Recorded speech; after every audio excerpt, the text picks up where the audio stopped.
Аускультация легких. Добрый день, здравствуйте. Тема занятий – аускультация легких. Аускультация, как и пальпацио, перкуссио – латинские слова. Аускультация означает выслушивание, то есть врач выслушивает определенные органы своего пациента. Как и другие методы исследования, пальпация, перкуссия и аускультация являются объективными методами исследования врачом пациента. Какая подготовка нужна к аускультации? Врач желательно перед аускультацией побыл в тишине в течение 4-5 минут.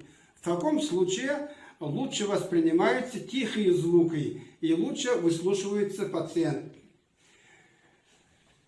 Какие правила аускультации имеют метод? В комнате, где проводится исследование, должно быть тихо, тепло.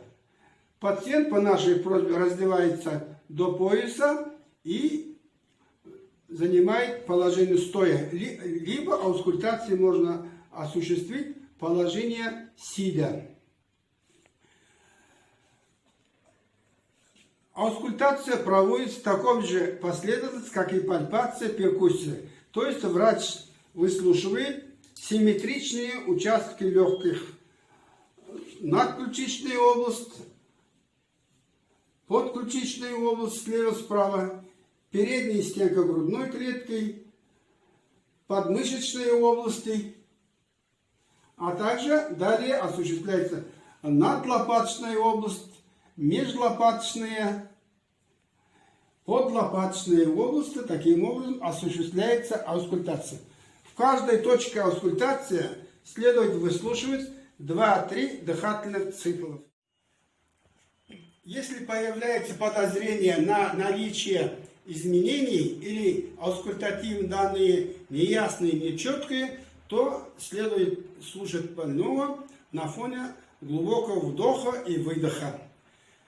Либо обязательно надо слушать после кашлевых движений. В таких случаях лучше раскрываются альвеолы и немые зоны легких начинают заговаривать. То есть возможно выслушивать, получить аускультативные данные. Если приходится несколько участков повторно слушать на глубоком дыхании, то возможно появление головокружения у пациента за счет гипервентиляции. То в таких случаях аускультацию на глубоком дыхании проводят после 20-30 секундного перерыва. Аускультацией проверяется проходимость дыхательных путей. Если что-то выслушивать, значит дыхательные пути для воздушного потока открыты. Аускультацией проверяем состояние легких и плевры. Если мы находим определенные изменения, то следует в историях медицинских документах, в том числе в истории болезней, более точно описать, где выслушиваются эти изменения. Например, если изменения касаются этого участка, то мы можем писать, что в истории по правой среднеключичной линии на уровне 4-5 ребра, либо между правой среднеключичной и передней подмышечной линии на уровне 7 или 6-7 ребра, либо в области правой верхушки, в области левой верхушки, подключичной области. А также можно ориентироваться на надлопаточную область справа-слева, межлопаточную область, скажем, слева на уровень такого-то грудного позвонка, либо писать между задней аксиллярной, то есть подмышечной, и между лопаточными линиями на уровне 9-10 ребра. То есть более точно описать место локализации патологических изменений. Эти описания необходимы нам, врачам, для динамического наблюдения. Мы исследуем его сегодня, завтра, послезавтра, спустя несколько времени и проверяем, какова динамика выявленных патологических изменений. Или наше описание может быть использовано следующим врачом. После нас проверяющий врач, ведущий этого пациента врач, сопоставляет, сравнивает свои данные с предыдущими нашими данными. Бронхофония по механизму такой же, как и голосовое дрожание. В этом случае выслушивание симметричных участков легких врач проводит на фоне произношения пациентом шепотной речи. То есть он повторяет, например, слова со шипящими 33, например, 33, 33, шепотная речь. Либо раз, два, три шепотом, раз, два, три шепотом. Либо чашку чая, например, и так далее. Если бронхофония одинаковая с обеих сторон, то есть произнесенные слова выслушиваются нами в виде гула, неясного гула, буквы не выслушиваем, тогда бронхофония нормальная, обычная. Если возможно лучше выслушивать и отдельные слова, либо отдельные буквы слышны, то бронхофония усилена, то есть она положительная. Если ослаблена, тогда можем и ничто не выслушивать. Вот таким образом проверяется бронхофония. Бронхофония на месте, на участке, где усилена бронхофония, обычно на этом месте перкуторный звук тупой, перкуторный звук, голосовое дрожание усилено, и при аускультации на этом участке выслушивается бронхиальное дыхание. То есть это все признаки уплотнения легочной ткани. Чаще всего это характерно для воспалительных инфильтратов, например, для крупозной пневмонии.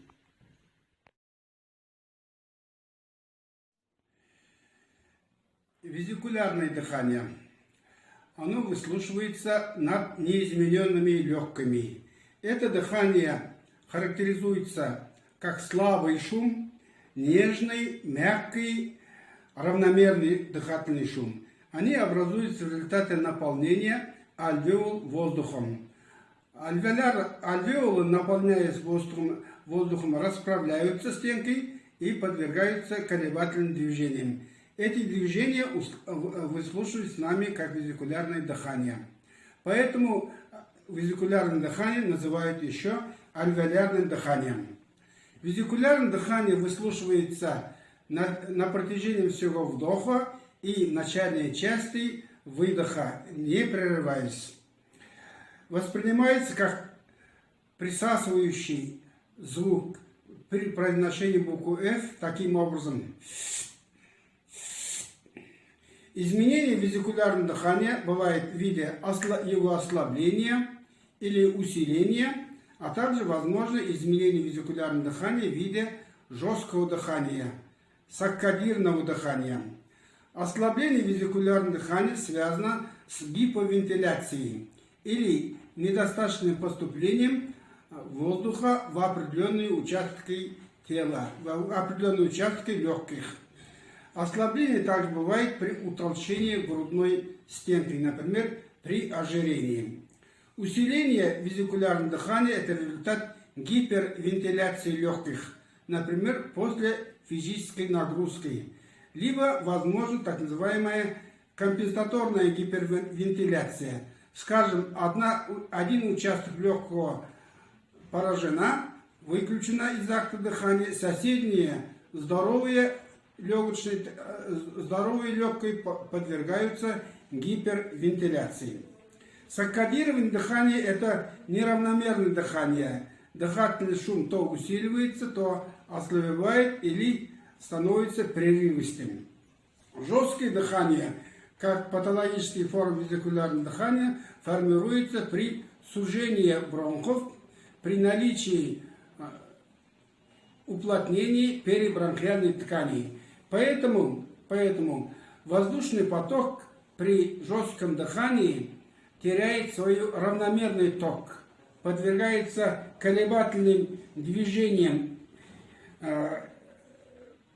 так как в этих ситуациях усиливается колебание стенок бронхов, затрудняется выход воздуха обратно. Поэтому дыхательный шум становится более грубым, жестким, как бы дребезжащий. Выслушивается жесткое дыхание на протяжении вдоха и, не прерываясь, продолжает слушаться почти до половины выдоха. Следующее дыхание, бронхиальное дыхание. Ее еще называют ларинготрахеальное дыхание. Более громкой и высокой дыхательные шумы выслушивается на протяжении всего вдоха, а затем выдоха.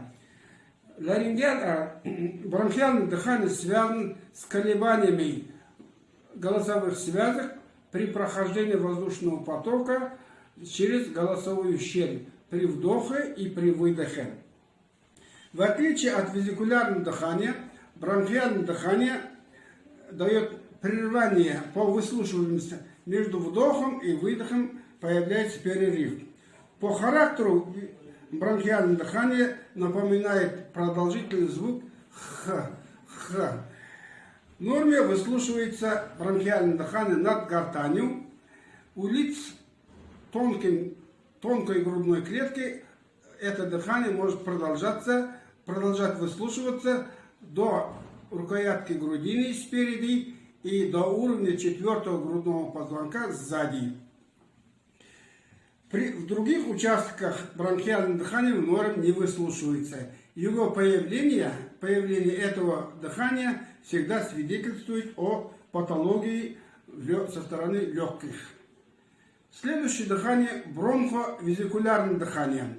В норме это дыхание выслушивается над верхушкой правого легкого, так как бронх, подходящий к этому участку легких, более короткий и широкий. По характеристике вдох напоминает шумы визикулярного дыхания, выдох напоминает шумы бронхиального. На рисунке представлены различные типы дыхания. Как видите, вот косо восходящий вверх соответствует вдоху, вниз идет фаза выдоха. Пунктиром обозначена неслышимая часть выдоха. Как видите, при визикулярном дыхании дыхание продолжается на протяжении всего вдоха, не прерываясь, продолжает слышаться на выдохе, примерно на 1/3. Остальная часть выдоха не прослушивается. При жестком дыхании вдох слышен, так же, как и визикулярное дыхание. Далее продолжает слушаться выдох примерно на половину дыхательного акта. Далее дыхание перестает слушаться. При бронхиальном дыхании вдох слышен, затем перерыв, далее выдох более длинный, чем вдох. Вот такого характера бронхиального или ларинготрахеального дыхания. Здесь представлены итоговые сводные данные. Как видите, визикулярное дыхание бывает в виде визикулярного, ослабленного визикулярного, усиленного визикулярного, жесткого дыхания, а также саккадированного дыхания. Шум визикулярного дыхания мягкий, равномерный, низкий, напоминает произношение буквы «Ф», если его произнести присасывая. Это дыхательный шум, вдох больше выдоха слышен, или вдох равен около 1/3 выдоха.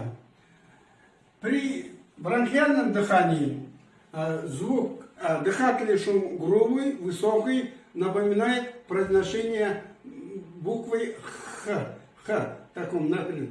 Он похож на ларинготрахеальное дыхание. Вдох меньше слышен, чем выдох. Разновидностью бронхиального дыхания является амфорическое дыхание. То есть при наличии полости в легком появляется этот дыхательный шум, напоминающий при вдувании через узкое горлышко, бутылку, например, амфорическое дыхание. Здесь представлено бронховизикулярное дыхание, то есть это смешанное дыхание. На вдохе более мягкий, напоминающий произношение буквы F. Во время выдоха могут быть более грубые, как при бронхиальном дыхании. При продолжительности вдоха меньше, чем выдоха.